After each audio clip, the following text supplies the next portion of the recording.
देशाचे केंद्रीय सामाजिक न्याय मंत्री रामदास आठवले नामविस्तार दिनानिमित्त शहरात आले होते।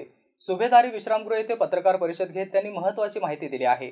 राहुल गांधी यांची भारत जोडो यात्रा आजपासून सुरू झाली आहे। याकडे कसे बघता यासह 22 जानेवारीला अयोध्येत राम मंदिराच्या उद्घाटनाला जाणार का? तसेच महाराष्ट्राला पुरोगामी पत्रकारितेचा वारसा लाभलेला आहे। पत्रकारांना कामावरून काढणे किंवा पत्रकारांची गळचेपी करून चॅनल बंद केल्याचे उदाहरण महाराष्ट्रात घडले आहे। लोकशाही मराठी न्यूज चॅनलवरती बंदी घालण्यात आली आहे। आमचे प्रतिनिधी अनवर अलमनूर जाफर यांनी विचारलेल्या या प्रश्नांवरती केंद्रीय सामाजिक न्याय मंत्री रामदास आठवले यांनी पत्रकार परिषदेमध्ये उत्तरे दिली आहेत। पाहूया। 22 जानेवारीला अयोध्येला जाणार, तुम्ही पण जाणार?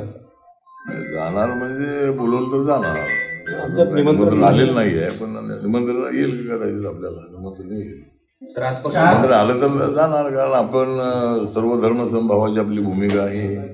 आमच्या बुद्धवाराच्या उद्घाटनाला अनेक हिंदू समाजाचे नेते येतात, त्यामुळं त्यांच्या आनंदामध्ये सहभागी होण्यासाठी जायला काय हरकत नाही।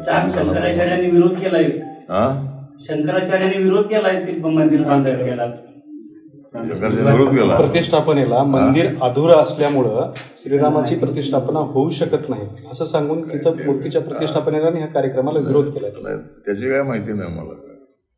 सर, आजपासून राहुल गांधींची भारत जोडो न्याय यात्रा सुरू होतीये, कसं बघताय सध्याचं? राहुल गांधी यांची भारत जोडो यात्रा जी आहे ती भारत तोडो यात्रा आहे। कारण भारत ऑलरेडी जोडला गेलेला आहे संविधानाने, आणि एवढी वर्ष राहुल गांधी यांचा पक्ष सत्तेवर होता त्यावेळेला भारत जोडला नाही का? त्यावेळेला भारत जोडला नाही म्हणून तुमच्यावर आता भारत जोडण्याची पाळी आलेली आहे। लगेच आता नरेंद्र मोदी आले आणि 8-9 वर्षामध्ये भारत तुटला गेला असं भावना व्यक्त करणं अयोग्य आहे। ठीक आहे, त्यांना आपलं आंदोलनाची भूमिका घेण्याचा अधिकार आहे, भारत जोडो करण्याचा अधिकार आहे, पण भारत जोडण्याऐवजी ते भारत तोडण्याच्या भावनेनंच ते त्यांची यात्रा आहे। आणि आता ती न्याय यात्रा म्हणून त्याला ते नाव त्याचं बदलत आहे।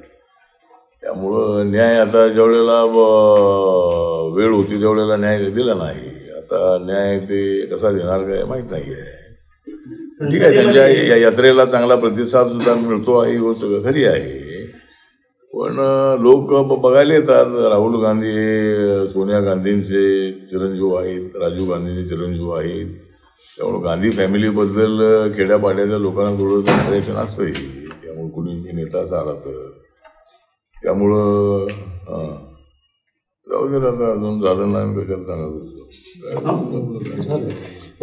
सर, महाराष्ट्राला पुरोगामी पत्रकारितेचा वारसा आहे।